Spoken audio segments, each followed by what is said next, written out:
Estamos no aquecimento para o próximo Global Meeting. No próximo dia 17 de setembro, vamos realizar o Global Meeting Economia Circular, Cadeias Produtivas e Finanças Sustentáveis, em correalização com a Embrapa, com o Grupo R2 e com o patrocínio da Caixa Econômica.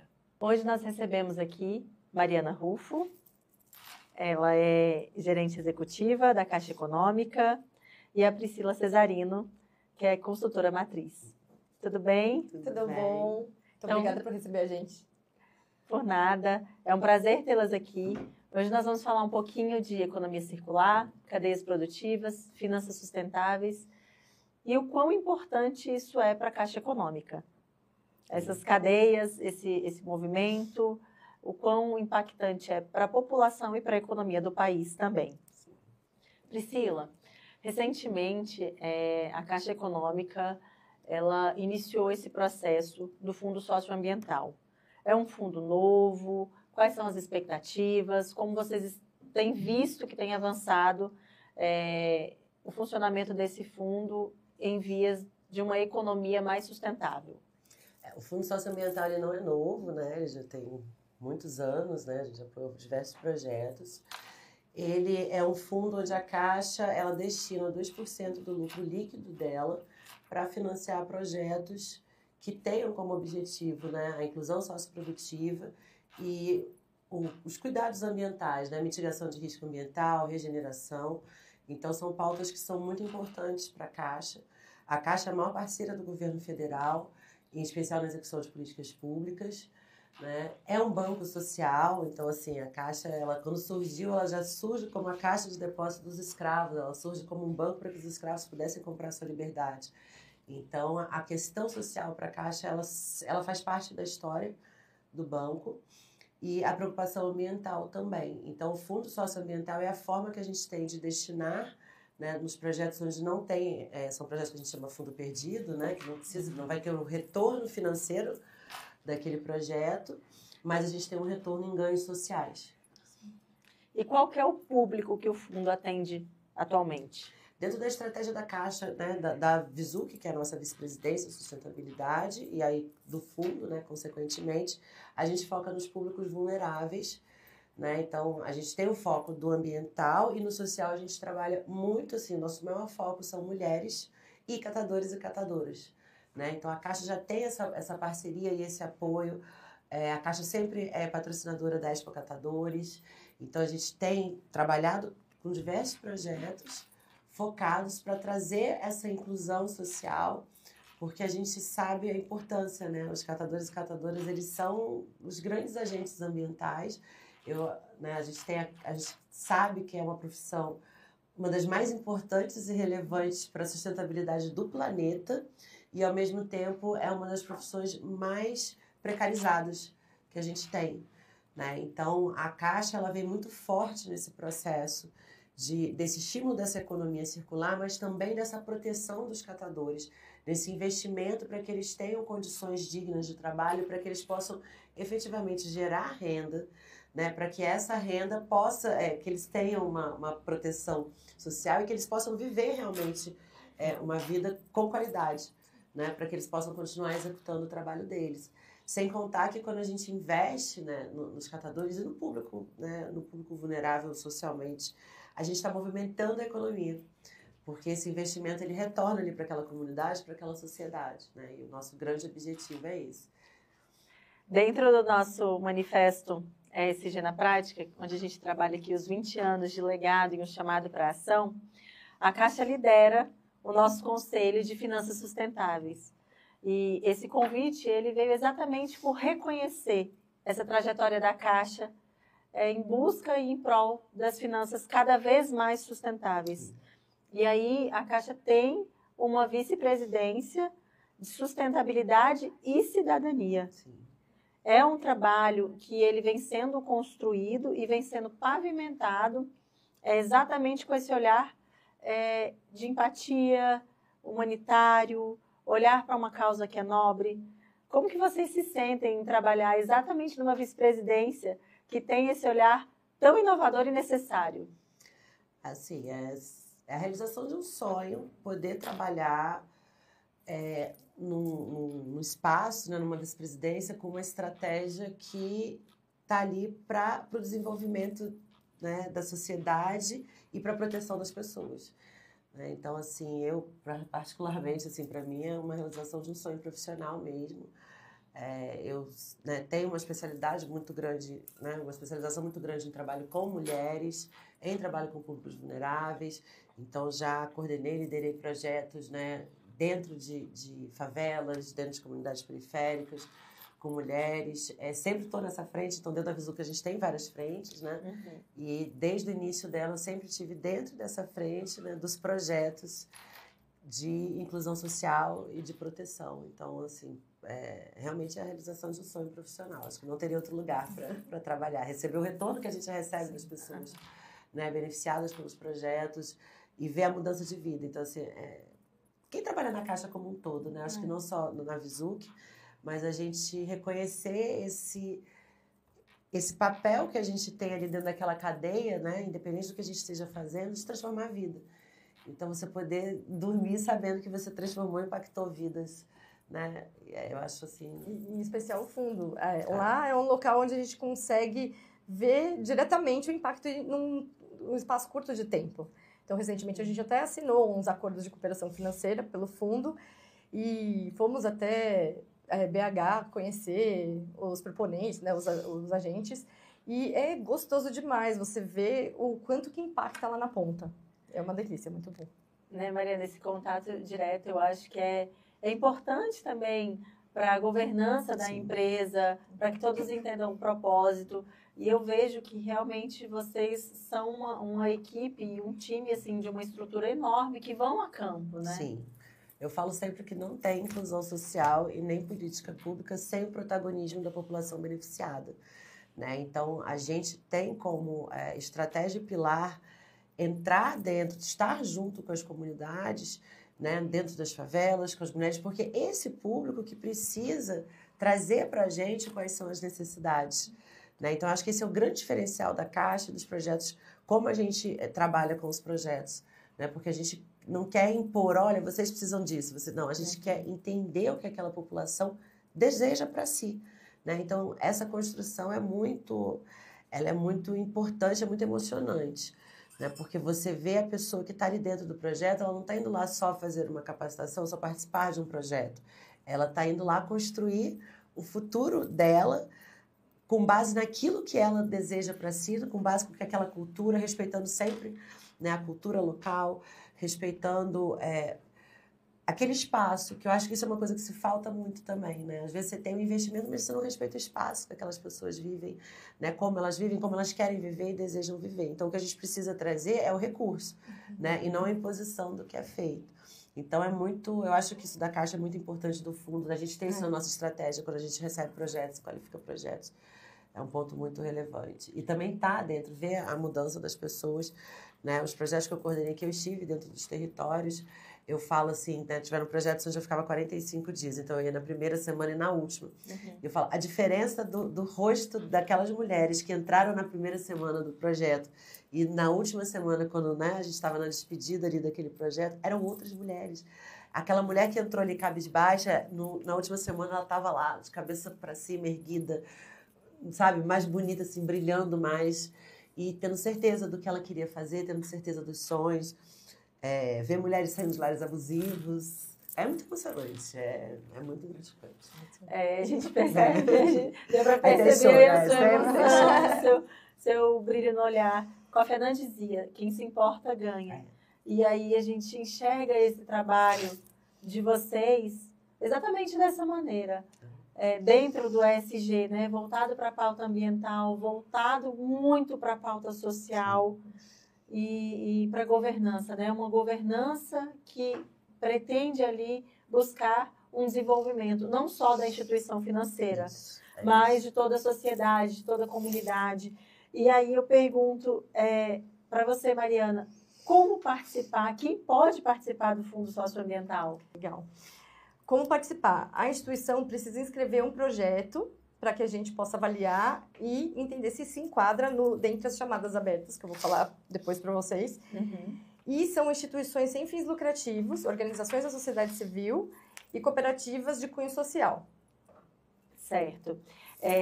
Esses projetos, eles são apoiados pela Caixa Econômica, como a Priscila falou para a gente, sem fins lucrativos, mas vocês fazem todo o acompanhamento do projeto, do início até a finalização, para realmente constatar aquela entrega, certo? Isso, certo.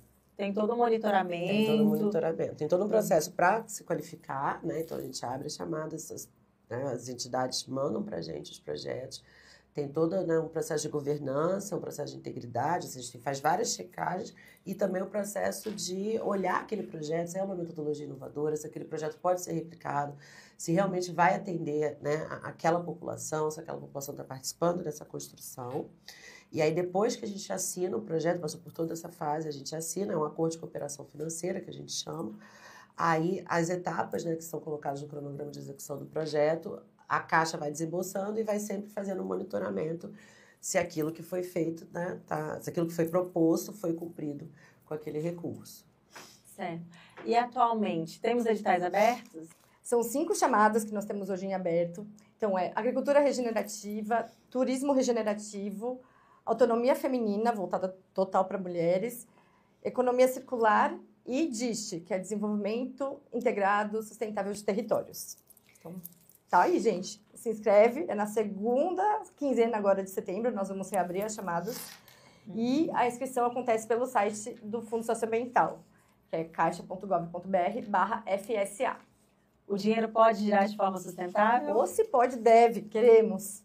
É isso que vocês trabalham diariamente, né? Para que ele realmente seja um financiamento sustentável. Sim. Mariana, e me conta uma coisa. Existem muitas oportunidades dentro do Fundo Socioambiental? Muito. A gente quer muito usar esse recurso, gente. Hoje, com essas 5 chamadas em aberto, a gente tem 126 milhões disponíveis. E o fundo já investiu mais de 470 milhões em projetos ao longo de sua existência. Uau, gente, isso é muito incrível. E, assim, eu acho que pouquíssimas pessoas e instituições sabem, né, do Fundo Socioambiental. Então, por isso que é tão importante a gente falar de finanças sustentáveis e trazer essas informações a público. Priscila, e me conta, quais são os projetos que já foram apoiados e que você enxerga assim como um destaque? Sim, vamos lá. A gente apoiou vários, né, vários ambientais, mas acho que o que vale a gente falar daqueles que estão dentro da economia circular e que estão trabalhando com os públicos, né, que são os catadores e catadoras. Então, a gente apoiou, a gente assinou em 2023, começou a execução em 2024, um projeto com o Instituto GEA, que é um projeto de capacitação para reciclagem de produtos eletroeletrônicos. Né? E qual que é o grande benefício de um projeto como esse? Quando você capacita e estrutura uma cooperativa para ela fazer a reciclagem desse tipo de resíduo, além de você tirar esses resíduos, né, que são extremamente poluentes, esses resíduos estimam assim no mundo, acho que são 3 bilhões de renda que poderia estar gerando. Então, são resíduos que são caríssimos quando são reaproveitados, porque vários eletrodomésticos, computadores, celulares, eles são feitos com, né, esse resíduo que vem da própria reciclagem deles. Então, quando a gente faz a capacitação, a gente está estimulando que as cooperativas aumentem muito a geração de renda deles. Né? Então, eu acho que esse projeto é um projeto muito interessante por trazer essa proteção e por esse aumento. E aí, a gente teve, em 2024, a gente lançou o edital do Cataforte, que foi uma grande parceria nossa, né, com o governo federal, com o BNDES e com o Banco do Brasil, onde a Caixa investiu mais de 25 milhões em projetos que tem como objetivo, então a gente está assinando agora, a gente está na fase de qualificação desses projetos, já assinamos alguns, que tem como grande objetivo estruturar as cooperativas. Né? Estruturar como? Comprando os maquinários, que são maquinários caros, então muitas vezes a cooperativa ela não consegue gerar renda, ela não consegue trazer novos cooperados porque ela não tem, né, o maquinário. Então a gente está reestruturando essas cooperativas com a aquisição dos maquinários. Eles podem contratar consultorias, por exemplo, isso é super importante, assim. É um público, né, que tem muita dificuldade em fazer uma gestão, um planejamento estratégico daquela cooperativa, de ter uma gestão orçamentária, uma educação financeira, né, um apoio jurídico. Então, com o Cataforte, eles, dessas cooperativas selecionadas, com os projetos selecionados, vão poder contratar essas consultorias para que eles possam fazer o negócio deles serem efetivamente sustentáveis, né, e gerar renda. Então, foram projetos, né, assim, a gente tem projetos maravilhosos que estão dentro do Cataforte e que a gente já está contratando, já contratamos alguns. A gente deve, né, até semana que vem, a gente vai fechar uns 10 projetos. A gente vai fechar mais de 12 milhões já, né, contratados. Foram 20, né? Foram 20 projetos selecionados e a gente buscou selecionar em todas as regiões do Brasil, né? Isso, né? Os projetos vão ser em todas as regiões. E essa semana aí, acho que a gente vai anunciar uns 12 milhões contratados já dos acordos de cooperação financeira. Né? Olha aí, que notícia boa, gente. Muito se fala que o ESG, ele conecta a cadeia produtiva, a economia circular e as finanças sustentáveis. Sim. Isso realmente dentro da Caixa Econômica, é visto na prática. Na prática. Tanto que agora, né, a gente tem o edital de economia circular, acho que vale a pena a gente falar dele. Enquanto o Cataforte foi estruturar a cooperativa, agora o foco do edital da economia circular é que a gente trabalhe toda essa cadeia produtiva. Né? Então, a gente quer projetos que tragam, além de metodologias inovadoras para a produção, né, daquele insumo, porque se você trabalha um insumo reciclável lá, quando você faz o design dele, você tem 80% mais chance dele, né, voltar para a cadeia como um produto reciclado. Uhum. Então, a gente quer projetos que tragam desde essa inovação ali do design até a conexão entre aquela indústria, o resíduo daquela indústria, com quem possa receber o resíduo dessa indústria, não só agora para fazer a reciclagem, né, para jogar de volta, né, ali na cadeia, mas para se capacitar. A gente quer que capacite, e o público priorizado são, né, tá de novo, catadores, mulheres e pessoas com deficiência, porque a gente quer que essas pessoas sejam capacitadas para gerar novos produtos a partir dos resíduos. Né? Então, por exemplo, a economia criativa, quando a gente junta ela com a economia circular, é um dos lugares que tem mais como a gente gerar renda.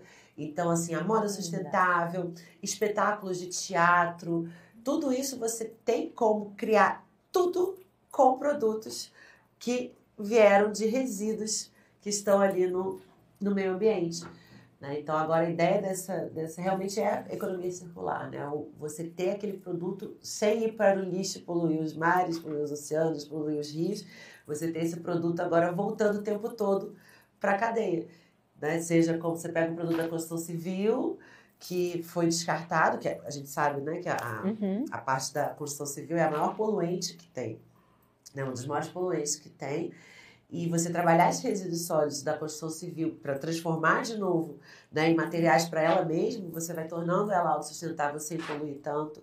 Você transformar, né, então, a gente trabalhou num dos projetos, né, que a gente fez, a gente trabalhou com a Badu Design, né, que ela fazia parte da capacitação num outro projeto nosso. E assim, você vê lá o pneu que se torna uma poltrona lindíssima de design, né? Então, tudo tem como voltar para o uso, né, para a gente parar, porque os recursos eles são finitos, né? A gente não tem mais o que tirar da natureza. Então a gente precisa agora, não é mais só preservar e conservar, a gente precisa regenerar e a gente precisa trazer isso de volta e gerar renda. Né? Então, assim, a gente tem essa preocupação muito grande, né, que eu acho que é importante falar, que não são projetos sociais onde você está ali só dando alguma coisa. Né? Como a gente fala, Fundo Perdido, parece que a gente está dando, fazendo uma doação. Não. A ideia do fundo é que isso faça com que as pessoas gerem renda, com que aquilo seja sustentável, que aquele projeto depois consiga seguir, que aquelas pessoas saiam dali e consigam, de fato, né, alcançar a qualidade de vida, mas alcançar a geração de renda, se torna independente. E a gente traz muito a questão de projetos de impacto, né? Então, o interessante que nós olhamos muito quando vamos avaliar algum projeto ele é replicável? Ele é escalável? Eu consigo manter ele ao longo do tempo, depois que acabar esse recurso? Então, a gente olha bastante esses pontos para poder selecionar os projetos que a gente vê que vai ter futuro, né? A continuidade, ela é levada muito em consideração, não é isso? Priscila, e você acha que os negócios de impacto já estão mudando o jogo? Estão mudando o jogo e, assim, é uma frente nossa. Acho que o próprio FSA financeiro, os projetos que a gente fala de lá vão sair negócios de impacto e a Vizuc como um todo, em vários... Porque a gente tem várias unidades lá dentro da Vizuc que estão, né, buscando fazer produtos para financiar. A gente é da área de negócios de impacto, que são aqueles negócios de organizações com e sem fins lucrativos. E acho que é importante falar isso, né? O negócio de impacto, ele pode visar lucro, sim. Não é um problema ele visar lucro. Né? Qual que é a diferença dele? É que ele busca uma transformação social. Então, ele é um negócio que transforma vidas das pessoas, que transforma o meio ambiente. E é uma forma de você pegar, né, às vezes, aquilo que seria só uma ONG, que não pode ter um fim lucrativo. Não, aquilo pode ser um negócio que vai dar um lucro, sim, mas ele é totalmente sustentável e o objetivo dele é transformar a sociedade, é transformar o meio ambiente. Então, eles estão mudando o jogo, assim. Por isso, a Caixa está com essa visão bem forte, esse foco, esse objetivo de trabalhar tanto, né, com o Fundo Socioambiental para estimular que surjam negócios de impacto. Se você olhar todos os nossos editais, todos eles, no final das contas, ele quer estimular a formação de negócios de impacto, de empreendedorismo de impacto, quanto na parte de produtos, né? Então, a gente vem, né, daí dentro das outras áreas da Visu, que não na nossa especialidade, mas a gente também tem trabalhado em criação de produtos que sejam produtos que possam vir a financiar, né, esse tipo de negócio, produtos que sejam, quando a gente fala de produtos sustentáveis, né, produtos que você financia outras empresas, mas que são empresas que respeitam, né, a sustentabilidade, o meio ambiente, a proteção social. É muito bacana vocês trazerem essa visão a público e a gente perceber que é uma instituição financeira que está levando muito a sério o desenvolvimento social e o impacto ambiental. E aí eu vejo aí você com a camiseta, né? Cidadania, impacto e sustentabilidade. É muito, muito importante, muito válido carregar isso mesmo no peito, né? Vestir a camisa da empresa. E vocês trouxeram aqui a emoção ao falar desses projetos e dessa continuidade também. Aí eu queria perguntar para você, o mesmo projeto, se ele foi contemplado em um edital agora, visto a seriedade do projeto, ele pode ser contemplado em uma próxima oportunidade, em um próximo edital? Pode, com certeza. O GEA mesmo é um caso desse, né? Já tinha sido feito um projeto, não lembro quanto tempo atrás, mas há mais de 10 anos com o GEA, de capacitação em resíduos eletroeletrônicos. E aí, quando a gente teve a chamada de 2023 para esse tipo de capacitação, de novo, o projeto do GEA foi contemplado, porque era um projeto muito bom. Então, assim, a gente não... Estando dentro das regras do edital, estando dentro da estratégia daquele edital, o projeto pode vir a ser contemplado de novo, sim. E pode vir a ser, por exemplo, essas 5 chamadas em aberto. A instituição pode inscrever projetos em mais de uma. Se a instituição inscrever mais de um projeto no mesmo edital, a gente não vai aceitar, porém, se forem em editais diferentes, sim. E a gente quer, se for uma instituição boa que mostre um projeto bom, que vá trazer uma transformação, é o que a gente visa de longe. Isso é muito importante, assim, porque como são editais, eles não estão soltos, eles todos têm uma ligação entre eles, né? Então, a economia circular, a autonomia feminina, turismo regenerativo, agricultura regenerativa e o DISH. E eu tenho, assim, né, a gente tem conversado muito sobre isso, que as instituições que consigam entrar em 2, 3 editais mostrando, né, projetos que, óbvio, que aquele projeto ele tem que se encerrar em si mesmo, ele não pode depender de outro, mas se ela consegue entrar com 2 projetos, por exemplo, um de economia circular e autonomia feminina, na mesma região, integrando um no outro, pra gente é sensacional, porque você tem toda ali a cadeia, né, acompanhando. Então, elas podem se inscrever e devem se inscrever em mais de um edital. Todo o ecossistema ali sendo contemplado como um todo, gerando ainda mais economia, não é isso? Agora, Mariana, a Priscila já se emocionou aqui, me contou histórias emocionantes que ela vivenciou dessa transformação. E você, me conta um pouquinho sobre esse impacto que é trabalhar com o social, mais do que levar finanças, né? Levar dignidade e, por consequência, trazer um ganho econômico. Sim. Então, a gente foi assinar esse ano um acordo de cooperação financeira de uma cooperativa de catadores lá de Brumadinho. E foi sensacional poder ver a mudança que a gente ia trazer. Era uma instituição que ela teve um auxílio para escrever esse projeto e a dona da instituição contando que eles não tinham uma organização para poder colocar os dejetos nas esteiras, tudo. E é muito gostoso ver, e ela abraçava, muito obrigada, vai fazer uma super diferença e tal. E eu falei, caraca, é muito gostoso ver. Foi a primeira vez que eu tive contato com a ponta. E eu falei, nossa, é mágico esse trabalho. Daí que caiu a ficha, falei, cara, a gente faz muita diferença, muita. É uma delícia. Essa pauta ESG, eu penso que, assim, quando você trabalha com uma política pública de propósito, quando você trabalha com uma entrega, quando você muda a vida de uma pessoa, o seu trabalho ele passa a ter um sentido completamente diferente. E todos os dias a gente tem contato aqui com pessoas que trazem histórias, como vocês trouxeram. É gratificante. A gente percebe que estamos no caminho certo, estamos construindo. Eu falo que eu tenho um filho de 4 anos e eu uso muito o exemplo dele. Eu não estou mais fazendo por mim, eu estou fazendo por ele e pelos que vierem dele. Acho que a gente tem que pensar assim, a gente está passando, mas e quem vai ficar? Né? E quem fica?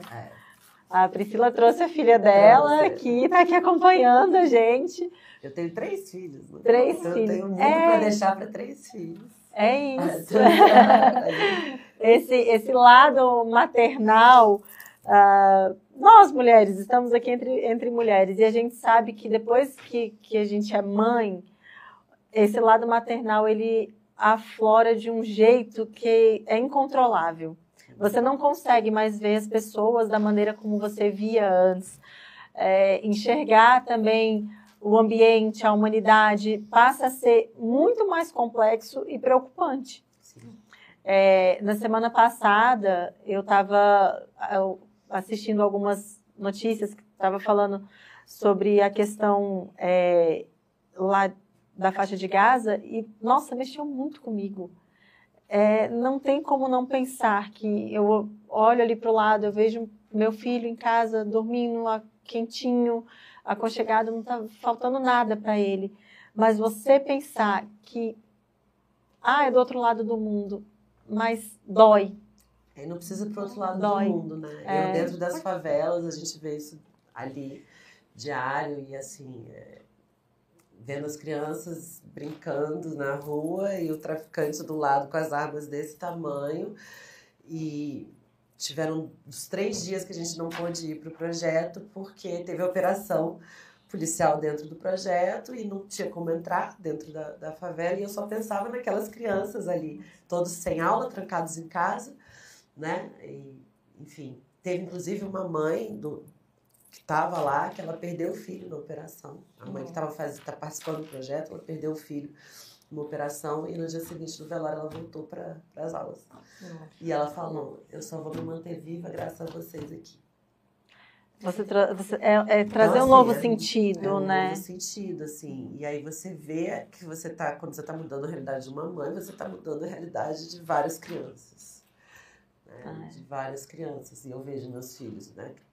Vivemos situação privilegiada, então tem comida. Eu sempre falo para eles, né? A gente vai na padaria, a gente compra, sei lá, 12 pães e, né? Se sobrar o pão ficar, a gente não tem essa... A gente pode entrar e comprar sem ficar contando. E eu vendo o menino pedindo para a mãe, que a irmã estava voltando para casa, queria um lanche, ela dava dinheiro para ele comprar um pão, porque era o que ela tinha, né? Para ser dividido ali entre os 2 irmãos até ela chegar em casa. Então, assim, são realidades muito diferentes, né? E você falou, quando eu vejo meus filhos dormindo, alimentados, né? Tendo né? Podendo ter experiências de diversão e lazer. Aí a gente olha e eu acho que é o que motiva muito o meu trabalho, sabe? Eles, eu acordei de madrugada pra fazer não sei o quê, né? Do trabalho. Você é doido, você vai trabalhar? Eu falei, não, gente, eu acordo de madrugada pensando no que tem que ser feito. Porque eu sei que o que for feito e quanto mais rápido a gente fizer, mais crianças vão daqui a pouco ter a oportunidade de ter as mesmas coisas que meus filhos. Né? Porque também não é só comida, é ter diversão, é ter qualidade de vida, é ter uma moradia digna, sabe? São coisas muito relevantes para o futuro. E quando a gente fala, por exemplo, na violência, né? Você está falando da guerra, a gente vive uma violência crescente, espalhada. E a única forma de combater essa violência não é a operação policial, como todo mundo acha. O que combate essa violência é trabalhar na raiz dela, que é a miséria, que é a vulnerabilidade, que são faltas de políticas públicas que cheguem de fato dentro, né, das comunidades, das favelas, das periferias. Então, quando a gente consegue entrar nesses lugares e trazer condição, trazer formas deles gerarem renda, trazer, né, formas deles reivindicarem aquilo que é importante. Quando a gente entra com programas, né, Minha Casa Minha Vida, com programas de moradia digna, Quando a gente entra com programas como a gente tem no Caixa Cultural, por exemplo, que traz as crianças para dentro, né, dos caixas culturais, as mulheres, quando a gente faz esse trabalho que a Caixa faz, que é incrível e que a gente consegue estar em todas as pontas, a Caixa é o único banco que está em 99,9% dos municípios no Brasil. A Caixa tem uma agência barco que chega em lugares mais distantes. Então, quando a gente faz esse trabalho integrado, essa é a única forma que tem de você coibir violência, de você realmente ter um futuro, né, uma sociedade que seja justa e igualitária. Eu falo para as pessoas que o meu ODS queridinho é o da redução das desigualdades. Porque realmente, acho que você reduzindo as desigualdades, você resolve ali muitos problemas sociais e muitas mazelas, coisas que a gente nem imagina que aconteçam, algumas a gente sabe que acontece, tristes realidades, mas tem muita coisa que é muito mais horripilante e que a gente não deseja a ninguém, e você consegue reduzir essas mazelas, né? Essas malfeitorias, enfim. A falta de igualdade e esse acesso, primeiro à violência do que à dignidade, ele traz, assim, uma redução até mesmo de vida, de expectativa. O Brasil é o segundo maior país da exploração sexual de mulheres e crianças. O segundo maior país.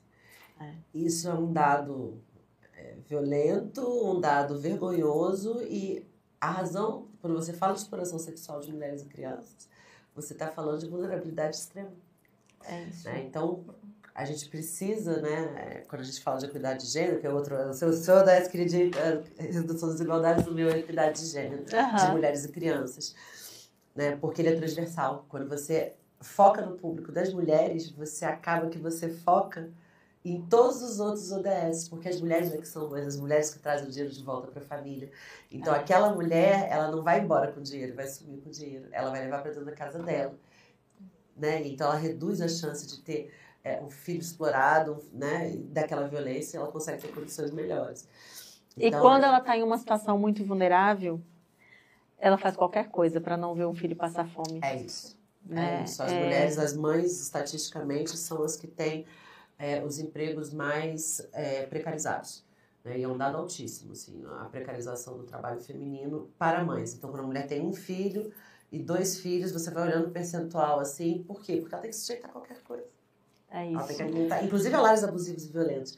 Muitas mulheres não saem desses lares porque elas precisam, elas não conseguem trabalhar, porque tem às vezes 5 filhos, né? E aí, como é que ela faz? Ela fica aguentando aquela violência para os filhos poderem ter o que comer. Então, assim, é muito importante a gente ter esse olhar, e aí olhar das mulheres e crianças, porque dali a gente vai conseguindo, sabe, construir essa proteção social. E mudar uma realidade, né? Eu tenho certeza que na maioria desses projetos que são contemplados pelo Fundo Socioambiental, o público maior desses projetos é o público feminino. Sim. A gente tem pedido, assim, priorizado os nossos editais, a gente tem pedido essa priorização, inclusive os projetos ganham mais pontos para qualificação, quando ele foca ali nas mulheres. E a gente pede, assim, né, já que estamos falando dos projetos que vão ser apresentados, sempre que forem construir um projeto, independente do público, né, ser focado em mulheres, pensem que ao trabalhar com mulheres, vocês precisam cuidar das crianças durante os projetos. Então, assim, que tenham espaço, que tenham também questões voltadas para esse cuidado, porque muitas mulheres não participam de projetos, não participam de capacitações, porque elas não têm com quem deixar os filhos. São as barreiras invisíveis. Eu falo muito das barreiras invisíveis, um conceito que eu trago muito forte dentro dos projetos. Quando a gente faz alguma coisa para a mulher, a gente precisa olhar as barreiras invisíveis que impedem ela de estar gerando renda. Ela não está deixando de gerar porque não tem capacitação, não. Óbvio, não tem, mas não é isso que é o determinante. Né? Ela não está gerando renda porque ela não tem quem deixar um filho, porque as mulheres são as mais lutadoras, às vezes pais mais velhos e doentes. Né? Às vezes ela não tem como marcar com transporte para chegar para o projeto. Então, assim, precisa olhar as barreiras invisíveis. Às vezes né, a moradia é digna, ela está lá, a casa dela está toda depenada, não tem um chuveiro para tomar banho, ela não tem como participar do projeto. Né? Então, assim, é importante pensar no projeto sempre para que dê condição de fato daquela mulher estar ali dentro. Que abrace também o ecossistema em que ela está inserida. Né? São realidades diferentes, regiões diferentes, o Brasil é gigantesco, E é preciso olhar para a realidade de cada uma. Para a mulher que precisa descer o morro e para a mulher que precisa pegar um barco. É isso. Não é isso? É isso. E abraçar tudo isso, e a cultura, e preservar a nossa essência também. Eu acho que isso que é super valioso desses projetos também, que vocês abraçam, é que vocês não querem tirar ninguém daquela essência ali, de onde tudo começou. Mas é trazer mais dignidade, trazer desenvolvimento. É isso. Como vocês citaram mesmo a questão de comprar uma máquina para uma cooperativa, a aquisição de um maquinário, qualificação, estruturar negócios. É isso. Então, que tenhamos mais negócios sustentáveis, mais visão de futuro, mais desenvolvimento. Então, por mais impacto, mais sustentabilidade, mais cidadania. Parabéns a vocês, 2 mulheres, representando aqui a Caixa Econômica, representando uma pauta tão valiosa. Espero que tenhamos mais encontros. E no dia 17 vocês estarão conosco lá no nosso Global Meeting. Então, vamos convidar o pessoal para participar com a gente? Vamos. Então, a gente quer encontrar todo mundo, né, no Global Meeting, no dia 17, para a gente discutir, falar e trazer propostas novas, propostas inovadoras para essa pauta que é a pauta fundamental, é a pauta que vai garantir nosso futuro. É uma pauta tão ampla, né? Vamos tratar economia circular, finanças sustentáveis, cadeias produtivas. E sem finanças sustentáveis não existe economia circular e também não existe cadeias produtivas, né? Muito obrigada. Obrigada. Foi ótimo tê-las aqui. Sensacional.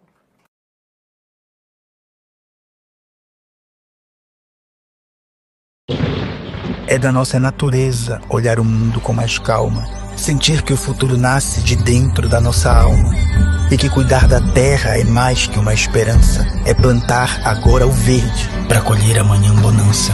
Não é só sobre cuidar da mata, nem só sobre rio e estrada, é sobre dar teto e vida para quem antes não tinha nada. É sobre abrir uma porta e junto, um coração, poder incluir cada pessoa no mapa da solução. É o que move a cidade, o campo, a indústria, o chão. É pensar no produtivo com mais regeneração.